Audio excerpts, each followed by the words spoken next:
ये आकाशवाणी गोरखपुर है। अब आप सुषमा श्रीवास्तव से क्षेत्रीय समाचार सुनिए। प्रधानमंत्री नरेंद्र मोदी ने कहा है कि अपने सहयोगी देशों के साथ भारत के संबंध आपसी विकास और विश्वास के सिद्धांतों पर आधारित हैं। उन्होंने कहा कि भारत किसी आर्थिक लाभ को ध्यान में रखकर किसी देश के साथ संबंध नहीं बनाता।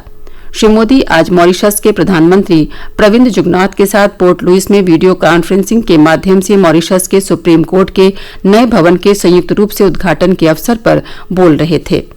इस मौके पर दोनों देशों की न्यायपालिकाओं के वरिष्ठ सदस्य और अन्य गणमान्य व्यक्ति भी उपस्थित थे। प्रधानमंत्री मोदी ने इस अवसर पर कोविड-19 से कारगर तरीके से निपटने और इस द्वीप देश में महामारी पर नियंत्रण के प्रयासों के लिए वहां के निवासियों और सरकार को शुभकामनाएं दी। श्री मोदी ने मॉरिशस के साथ भारत की विशेष मित्रता का उल्लेख करते हुए कहा कि इसकी जड़ें हमारे सांस्कृतिक संबंधों के रूप में बहुत गहरे समाई हुई हैं। मॉरिशस के प्रधानमंत्री प्रविंद जुगनाथ ने सुप्रीम कोर्ट के नवनिर्मित भवन के उद्घाटन के बाद कहा कि भारत ने मॉरिशस के विकास संबंधी लक्ष्यों को प्राप्त करने में हमेशा मदद की है। उन्होंने कहा कि प्रधानमंत्री मोदी के नेतृत्व में भारत मॉरिशस संबंधों में और मजबूती आई है और ये नए स्तर पर पहुंचे हैं। उन्होंने कहा कि मॉरिशस अपने यहाँ विकास परियोजनाओं को पूरा करने में प्रधानमंत्री मोदी की सहायता के लिए आभारी है। उन्होंने इस अवसर पर प्रधानमंत्री मोदी के सबका साथ, सबका विकास और सबका विश्वास के संकल्प का भी जिक्र किया। मुख्यमंत्री योगी आदित्यनाथ ने कोविड-19 से प्रभावित व्यक्तियों को सभी जरूरी सुविधाएं उपलब्ध कराने के निर्देश दिए हैं। उन्होंने कहा कि इसके लिए धन की कमी नहीं होनी चाहिए।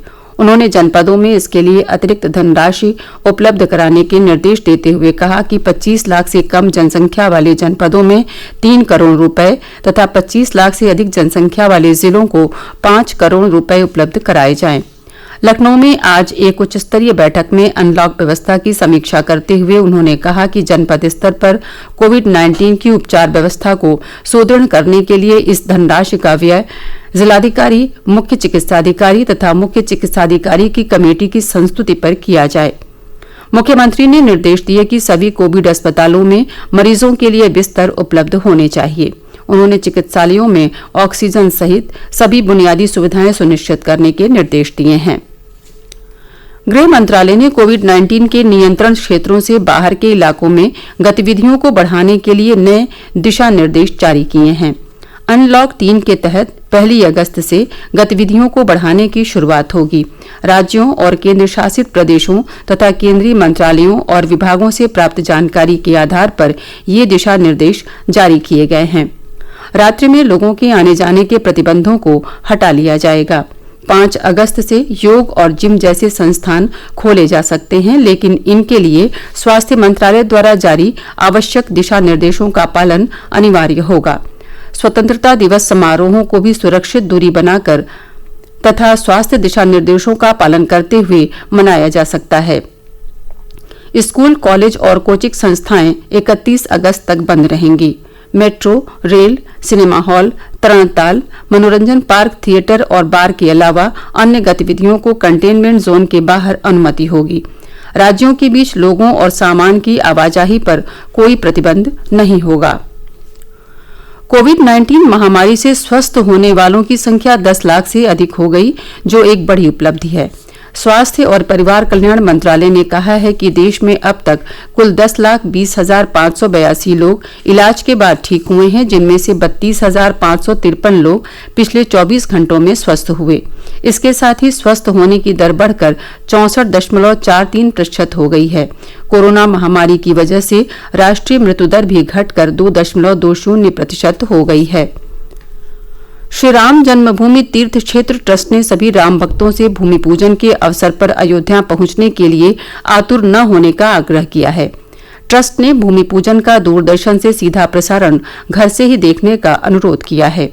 प्रधानमंत्री नरेंद्र मोदी 5 अगस्त को मंदिर निर्माण के भूमि पूजन समारोह में भाग लेंगे।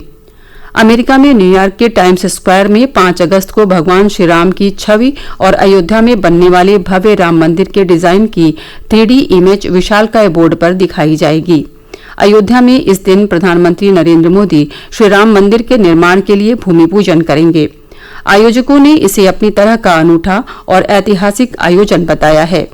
American India public affairs committee के अध्यक्ष और जाने माने नेता जगदीश साहनी ने बताया कि न्यूयॉर्क में इस ऐतिहासिक आयोजन के लिए इंतजाम किए जा रहे हैं। ये कार्यक्रम सुबह 8 बजे से रात 10 बजे तक चलेगा। इसमें दिखाए गए चित्रों में हिंदी और अंग्रेजी में जय श्री राम लिखा होगा।